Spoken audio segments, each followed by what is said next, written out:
This is just the beginning. Hey, I'm Anderson Cooper on behalf of the Partnership for Public Service and Axios. I want to welcome you to this virtual event. If this pandemic has taught us anything, and I hope it's taught us a lot, but if it's taught us anything, it's that government matters. The federal government matters. Expertise matters. Service matters. Experience matters.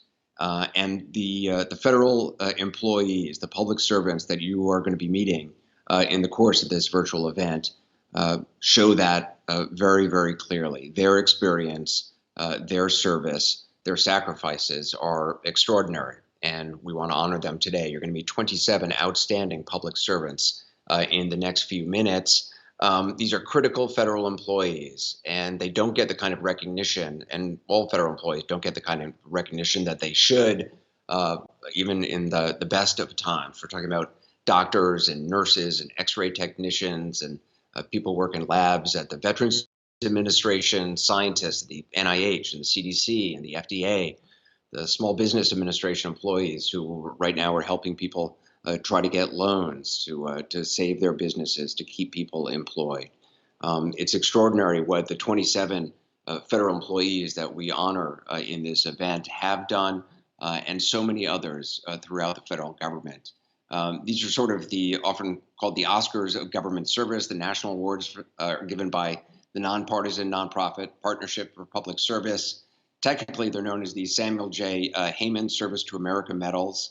And we're going to, you're going to meet a bunch of really remarkable people, including Dr. Anthony Fauci, who's being honored today as well, one of the 27.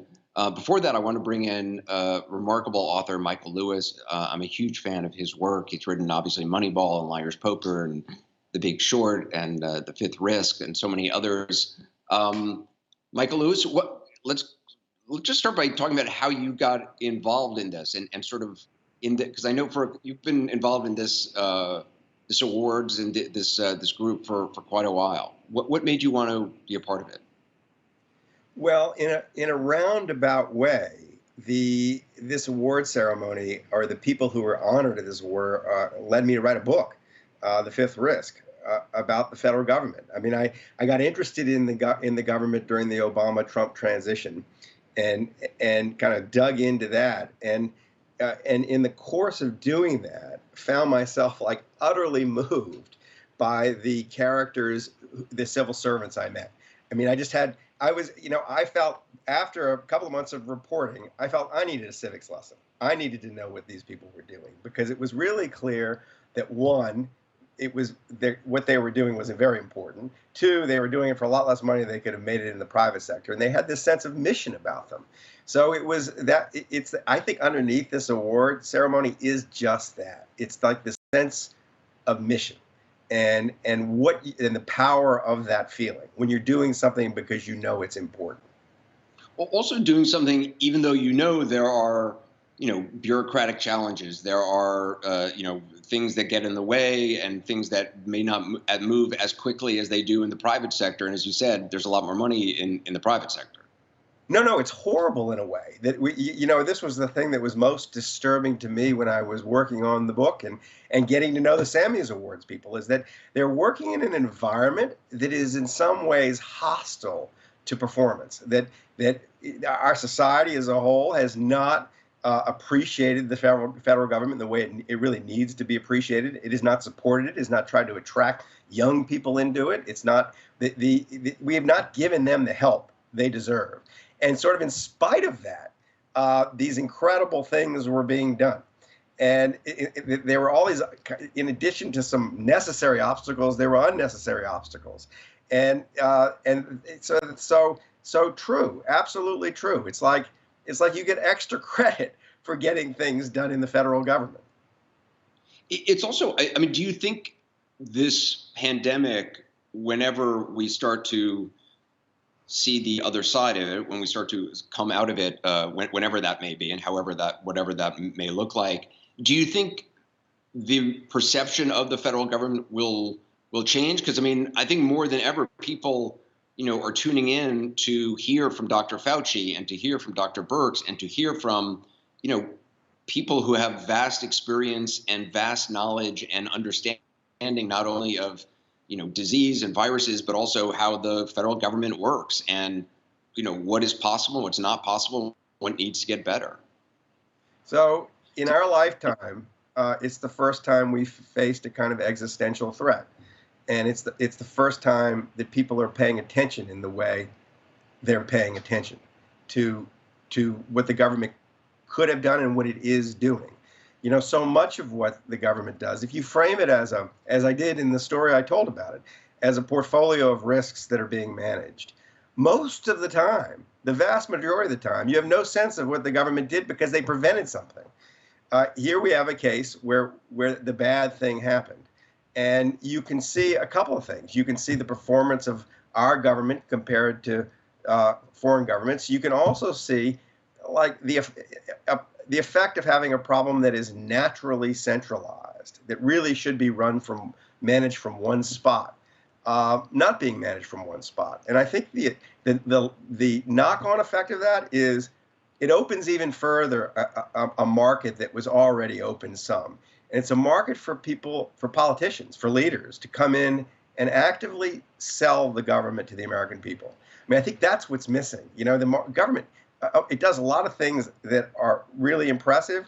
One of the things it just sucks at is selling itself. And it's prevented from selling itself in a lot of ways.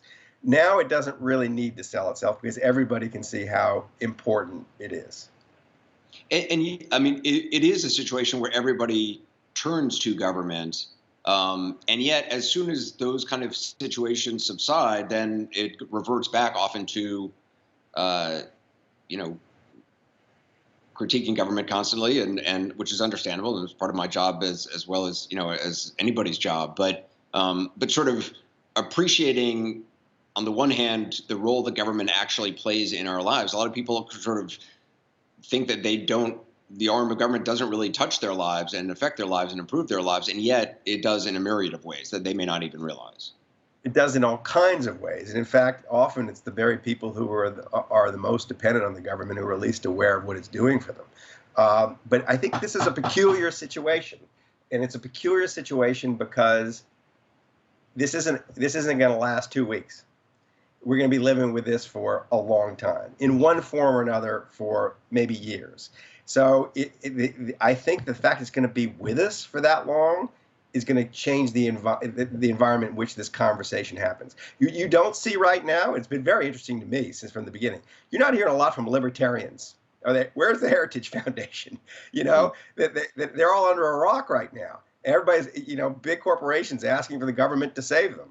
I mean, so all that noise has gone away.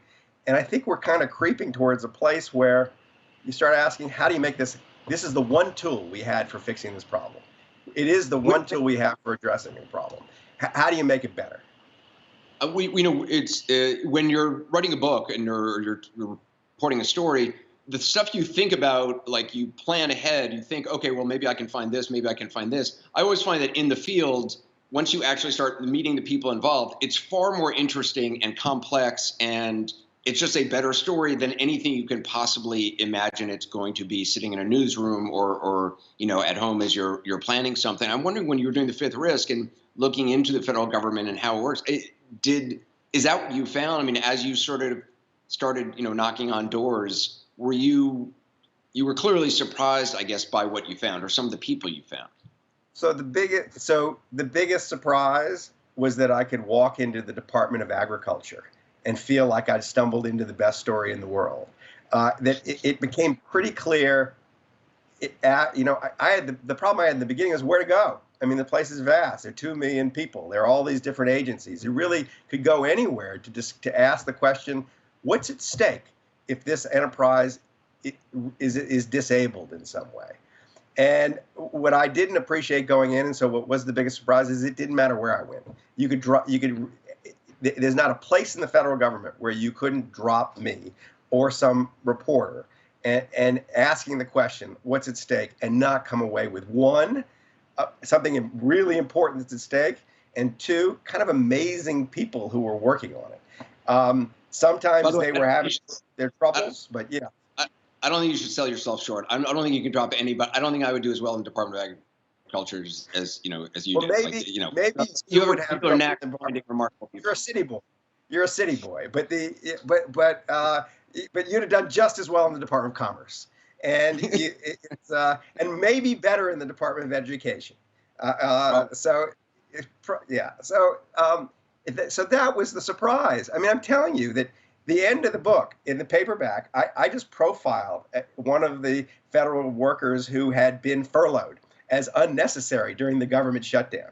And I picked his name off an alphabetized list and randomly, just the first name on the list. He was Arthur A. Allen. It was alphabet. And the story I came away with, it was just incredibly moving. And I do feel like I could take any of those people who are being honored there and do exactly the same thing. That there are, if you dig down, why are you doing what you're doing? Like, how'd you get here? Why didn't you bolt when it got hard? What is this problem that Americans don't understand that you're working on? Explain it to me. Once you start to dig, they're incredibly moving stories.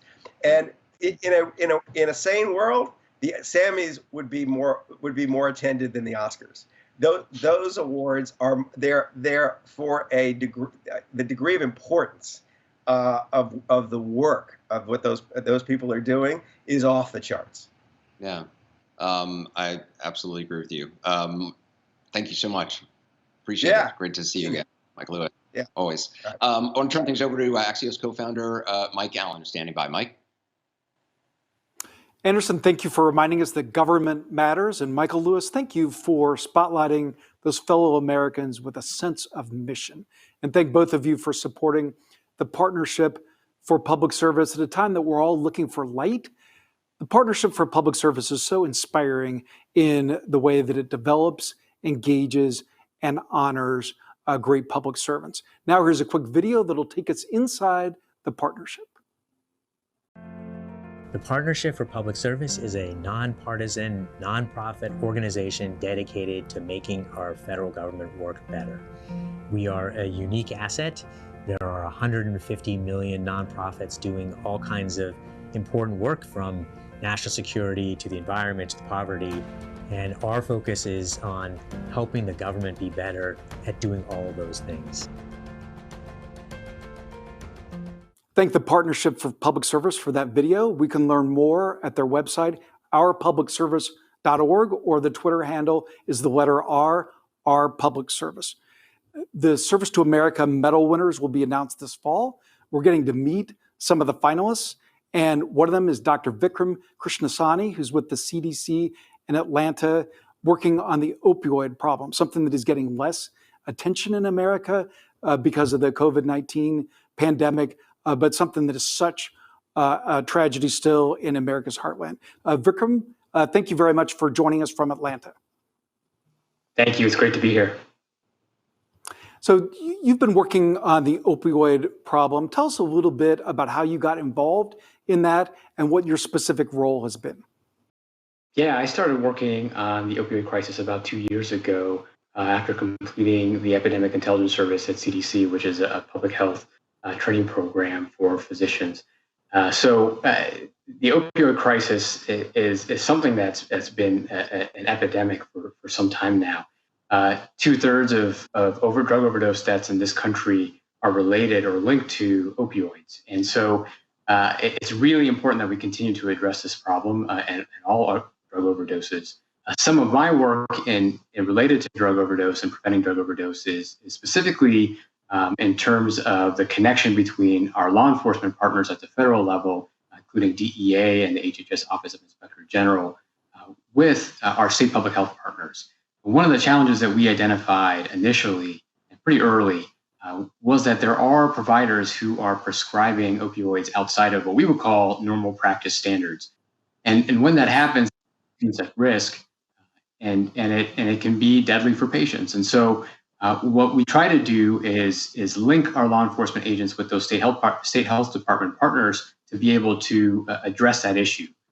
What may happen is that DEA may go in and arrest the provider or shut the clinic down. And in that sense, in that case, there might be 1,000 patients or so who are left all of a sudden without a physician to see.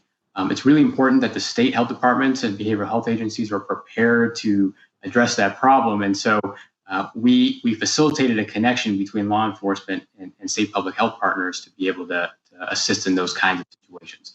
And I think the outcome has been successful. Now, Vikram, we chatted a little bit before this. You told me you're the children of immigrants. How do you think that affected your choices as far as going into public service? I feel incredibly lucky to be where I am today. I mean, my parents, they immigrated from India in the 1970s, and they've made it clear to my siblings and myself all throughout our childhood how lucky we were. And I think that's a huge motivating factor for me to be able to give back and tie my training together in public service and in public health the way I am now in my current position at CDC. You were telling me that in your childhood, you had an experience with your parents that really opened your eyes. Yeah, my parents used to take me back to India frequently from different parts of India. And my dad would take me back to his farm, and there was no running water, no electricity. It was a world that was totally different from my own. But what it helped me recognize was that no matter where I was, either in America and India, elsewhere, there was always a need for strong public health interventions and a need for healthcare. And to me, I mean, that was reinforced through repeated trips and helped me establish the course that I'm on today. You're 34, you're part of the rising generation of young leaders in government. What would you say to your peers and maybe your younger brothers and sisters, the next generation that's coming up, about considering public service as part of their career? I would say that public service at any level of government is critical to our success as a country. There is a significant need today and a lot of gaps to be filled. And the COVID pandemic is highlighting how a strong government can really help address the big challenges that we face today. And how has COVID-19 changed your work? And the CDC has been such an early and vital part of the nation's response. Do you mind just talking a little bit about what your colleagues are doing and how it's affected your work? For all of us at CDC, many of us have pivoted to working on COVID-19 in our agency's response. And while we're doing that, we still continue to ensure that the work on other large health problems continue to be addressed and our work maintained. That poses significant challenges for us. I think we all recognize that this is a crisis of our time. Though our plates might be full, it's really critical for all public health workforce around the country to continue to work on addressing this pandemic. And how do you think that this pandemic and this tragedy for our country and for our world, how do you think it will affect, or how do you think it could elevate people's understanding and appreciation for public health? We in public, we stay very much in the background. When things go right, you don't really hear about us. And for many people, that's the way we like it. And that because that means things went right and went well. And so what I think all of this is highlighting is the need for investment in public health infrastructure around the country. There is a strong need for more public health personnel in just about every jurisdiction. And that investment is critical as we continue to address the current pandemic and plan for whatever public health problems may arise in the future. So something that public health has in common with journalism, there's easier ways to get rich. You could be in private practice. What sort of trade-offs went on in your mind, or how did you decide to take this road? And what would you tell other young people who are contemplating a similar journey? There certainly is a trade-off. I think a lot of people in the medical profession recognize that medicine is about service, and to all of our healthcare providers around the country who are working so intensely on the COVID pandemic, I think we all see that. For me personally, the trade-offs, I don't, though they're there, I don't have any regrets about not going into full-time medical practice or potential practice. For me, this has been an incredible journey. I get to work with brilliant people across the nation every day, and I would do this again in a heartbeat. Vikram, my penultimate question for you. Axios always looks at what matters. For people who are blessed to be in a safe place, why should they care about the opioids epidemic? The opioid epidemic affects so many people around the country. Though we may only document 67,000 or 70,000 overdose deaths, there are many more individuals who have survived an overdose that may not have ultimately killed them. And then there are many more people who are ultimately prescribed an overdose. And so this touches such a large amount of the population here that it's really important that we continue to understand more about what's going on and how we can address the problem. It's a problem that probably isn't going away anytime soon, and we have to continue to understand and invest and move forward. And Vikram, we've been talking about some of the heaviest issues in our society today. To end on a lighter note, we're all doing things differently in these shutdown times. I'm in my living room in Arlington, Virginia. You said that you had a favorite way of working out that suddenly you can't do anymore. Yeah, my wife and I had started going to a climbing gym to get some additional exercise in, and with the pandemic, we can't really do that anymore. So we're trying to find other ways to work out together, and we're getting through it. We are happy to be safe and thankful.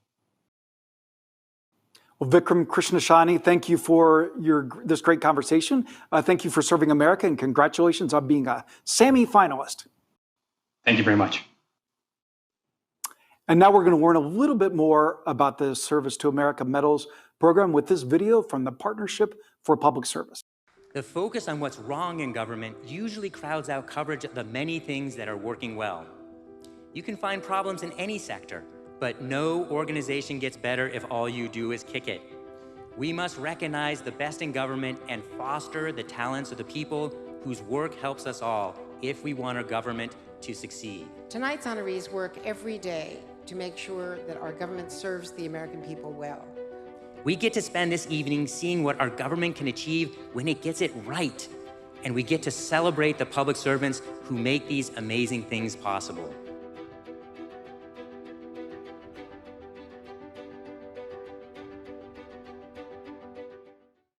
It really is so important to recognize and honor people who really do not get the recognition on a daily basis that they deserve. The next finalist I want you to meet is Dr. Beth Ripley. She created a really incredibly innovative 3D printing network that is now it includes, I think, about 30 VA hospitals, and the idea is that it will expand to many, many more. Dr. Ripley, thanks so much for being with us. Can you? I am the dumbest person when it comes to science, and I've read about 3D printing, but can you just explain, just kind of briefly, 3D printing, how it works and how it's used in this context, how you're using it? Absolutely. So think of a 3D printer like a two-dimensional printer. It is there to create objects for you, but you have to give it some input into what those things are. So a 3D printer reads a digital blueprint of the item you want to create, and then it lays down layer after layer resins or other materials to build out something that in the end is a fully functional, graspable item that is the replica of your blueprint. This is like going to be one of those conversations that when it's replayed like 2 years from now, I will look like a complete moron for you. It's like one of those, like when Katie Couric asked, what's the internet, and is now on YouTube, and that lives forever. I'm glad you know what it is and how it works. I've seen it. I mean, it's an extraordinary technology. How are you trying to utilize it for surgery and medical purposes? So the magic of this is, so remember, you have a digital blueprint and you're going to create an object. Well, it turns out that CT scans, MRI scans, some of the routine imaging we do in the hospital is a digital blueprint of your anatomy and your body. So let's say a veteran's walking into our hospital and he or she has a heart condition, needs a heart valve replacement. Well, that veteran's going to get a CT scan as part of the routine workup. But what we can do now is take that digital blueprint, put it into the printer, and what comes out is a near exact replica of that patient's heart. Not just any heart, but that patient's heart. And what we can do with that then is hand it to the doctor. The veteran and his or her family can sit down. They can talk about where's the problem, how are we going to fix it. They come up with a plan together. And then, it's kind of the gift that keeps giving, because then the surgeon can take it, look at it, plan before ever walking into the operating room, so they know exactly what they're up against and what they're going to do. That's really cool. And it's in 30, the network is in some 30 hospitals. Is that right so far? And how what's the potential for this? Well, we've been growing exponentially. So in 2017, there were only 3 hospitals in the VA with 3D printing capabilities, and then it was 8, and then it was 30. And actually, we've added a few in the last week. So we're up to, I think, 35 right now. So, the potential is really boundless. But part of what we're trying to do within the VA system is really understand how many printers do we need, where should they be, and what resources do we need to make sure that we can service all the 9 million veterans in our system. And I read that that 3D printing was used in the COVID response somewhat. Yeah. So turns out, we've got this integrated network across 30 plus VAs, all digitally linked, all with 3D printers. And so when the COVID-19 pandemic hit and we started to see, our colleagues in New York, in Europe, wherever it was, needing things that they couldn't get because of supply chain disruptions, we thought, well, hey, we've got these 3D printers. Remember, all you need is a digital blueprint and you can make something. So we started being creative about what could we make? How could we make things like, say, a face mask or a face shield using items that are not in the traditional manufacturing supply chain? And we came up with various designs. And then once we had those designs, it was really easy to just turn on a dime with that network and say, okay, hey, we're not going to print kidneys right now. We're not going to print hearts right now because we got to print masks. And here's the design and go. So we were able to scale really rapidly across that network and put all of that resources and knowledge to use to really turn out product that can help in VA and beyond. Can you just talk about just on personal level, your decision to work for the federal government? Yeah, so, we all grow up, I think, in the VA, or many of us in medicine grow up in the VA. It's a training hospital. Over 70% of the country trains within a VA. And there's a few things that I think are really quite remarkable about the VA. One is it's the largest healthcare system in the country. We're mighty, I like to say, and vast, over 180 hospitals, 9 million patients. But we also have a few really important things. One is we've got research embedded within the hospitals. Another is we have innovation in our DNA. So when you think about things like the cardiac pacemaker, nicotine patch, electronic health record, you name it, these things came out of VA.